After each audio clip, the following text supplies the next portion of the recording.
السلام علیکم دوستو، غزوہ موتا۔ یہ جنگ جمادی الاول 8 ہجری ستمبر سن 629 عیسوی میں جنوب مغربی اردن میں موتا کے مقام پر ہوئی، جو دریائے اردن اور اردن کے شہر کرک کے درمیان میں واقع ہے۔ اس میں نبی کریم صلی اللہ علیہ وسلم شریک نہیں تھے، اس لیے اسے غزوہ نہیں کہتے بلکہ جنگ یا سریہ یا معرکہ کہتے ہیں۔ اس میں علی المرتضیٰ رضی اللہ تعالی عنہ سمیت کئی جلیل القدر صحابہ شامل نہیں تھے۔ یہ بازنطینی افواج اور مسلمانوں کے درمیان میں ہوئی۔ بازنطینی افواج میں نصف عرب مسیحی بھی شامل تھے، جن کا تعلق اردن اور بلاد شام سے تھا۔ یہ جنگ کسی واضح نتیجے کے بغیر ختم ہوئی۔ اس جنگ کا پس منظر یہ ہے کہ صلح حدیبیہ کے بعد مسلمان اور قریش کے درمیان میں کچھ وقت کے لیے جنگ نہ ہوئی۔ یمن کے ساسانی گورنر کے اسلام قبول کرنے کے ساتھ ساتھ اس کے قبائل بھی مسلمان ہو گئے تھے۔ اس طرف سے اطمینان کے بعد نبی کریم صلی اللہ علیہ وسلم نے اسلام کی تبلیغ کے لیے کچھ سفیر اردن اور شام کے عرب قبائل کے طرف روانہ کیے، جنہیں ان قبائل نے سفارتی روایات کے برخلاف قتل کر دیا۔ یہ عرب قبائل بازنطینی سلطنت کے باج گزار تھے۔ سفیروں کے قتل کے بعد ان قبائل کی سرکوبی کے لیے نبی کریم صلی اللہ علیہ وسلم نے 3000 کی ایک فوج تیار کر کے مغربی اردن کی طرف روانہ کی۔ نبی کریم صلی اللہ علیہ وسلم نے سپہ سالاروں کی ترتیب یہ رکھی کہ زید بن حارثہ رضی اللہ تعالی عنہ کو اس لشکر کا امیر مقرر کیا۔ ان کی شہادت کی صورت میں جعفر بن ابی طالب رضی اللہ تعالی عنہ کو مقرر کیا، اور ان کی شہادت کی صورت میں عبداللہ بن رواحہ رضی اللہ تعالی عنہ کو مقرر کیا، اور یہ کہ اگر وہ بھی شہید ہو جائیں تو لشکر اپنا امیر خود چن لے۔ دوسری طرف سے ہرقل کی قیادت میں ایک طرف 1,00,000 رومی اور 1,00,000 عرب قبائل پر مشتمل فوج بھی تیار ہوئی، جو مروجہ ہتھیاروں سے لیس تھی۔ جب مسلمان موتا پہنچے اور دشمنوں کی تعداد کا پتہ چلا تو انہوں نے پہلے سوچا کہ مدینہ سے مزید کمک آنے کا انتظار کیا جائے، مگر عبداللہ بن رواحہ رضی اللہ تعالی عنہ نے اسلامی فوج کی ہمت افزائی کی اور اسلامی فوج نے پیش قدمی جاری رکھتے ہوئے جنگ کی۔ جنگ شروع ہوئی تو زید بن حارثہ رضی اللہ تعالی عنہ نے شجاعت کے ساتھ جنگ کی۔ رومی افواج تجربہ کار تھیں، انہوں نے زید بن حارثہ رضی اللہ تعالی عنہ کو نیزوں کی مدد سے زمین پر گرا کر شہید کر دیا، تو جعفر طیار رضی اللہ تعالی عنہ نے علم سنبھال کر اسلامی فوج کی قیادت کی، مگر جب وہ گھیرے میں آ گئے اور محسوس کر لیا کہ اب شہادت قسمت میں لکھی ہے تو اپنا گھوڑا فارغ کر دیا اور پیدل نہایت خون ریز جنگ کی اور 80 زخم کھائے۔ اس دوران میں ان کے دونوں ہاتھ کٹ گئے اور وہ شہید ہو گئے۔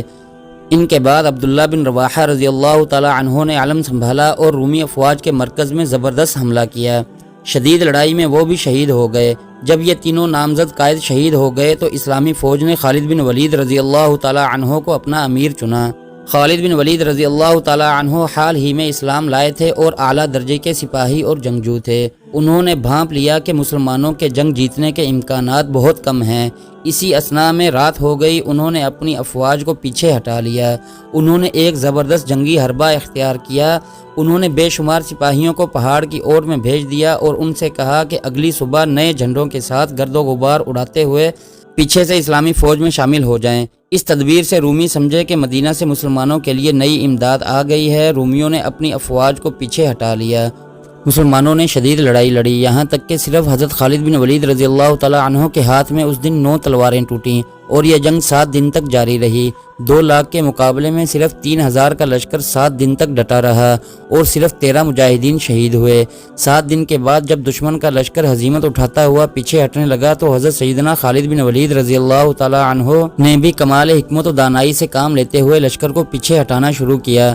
دشمن کی خود سے 66 گنا زیادہ تعداد کے ساتھ ٹکرانا، 7 دن تک ڈٹے رہنا، صرف 13 مجاہدین کا شہید ہونا، پھر دشمن لشکر کا پلٹ کر حملہ کرنے کی جرت نہ کر سکنا، اور حضرت خالد بن ولید رضی اللہ تعالی عنہ کا اپنے لشکر کو صحیح سالم مدینہ طیبہ لے آنا کسی واضح کامیابی سے کم نہیں ہے۔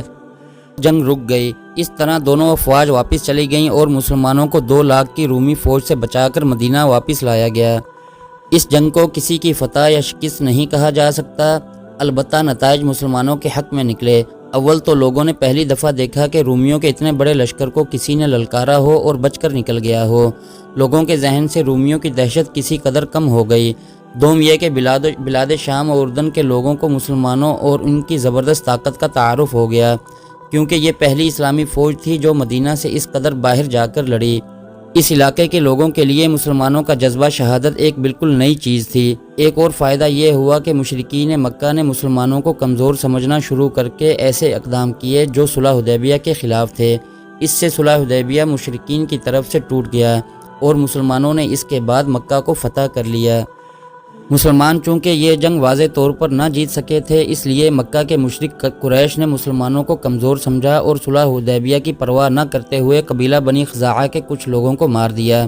یہ صلح حدیبیہ کا اختتام تھا، کیونکہ قبیلہ بنی خزاعہ کے ساتھ مسلمانوں کے معاہدے تھے اور قریش صلح حدیبیہ کی روح سے ان سے جنگ و قتال نہیں کر سکتے تھے۔ ابو سفیان نے بھانپ لیا کہ اب ان کی خیر نہیں اور مسلمان اس بات کا بدلہ ضرور لیں گے۔ اس نے مدینہ کا دورہ بھی کیا تاکہ صلح حدیبیہ کی تجدید کی جائے، مگر نبی کریم صلی اللہ علیہ وسلم نے جواب نہ دیا اور ابو سفیان غصے کی حالت میں مکہ واپس چلا گیا۔ قتل شدہ افراد کے قبیلہ نے مسلمانوں سے اس کی فریاد کی اور اس کے بعد محمد صلی اللہ علیہ وسلم نے مکہ فتح کرنے کا فیصلہ کیا اور نتیجتاً رمضان 8 ہجری میں مکہ فتح ہو گیا۔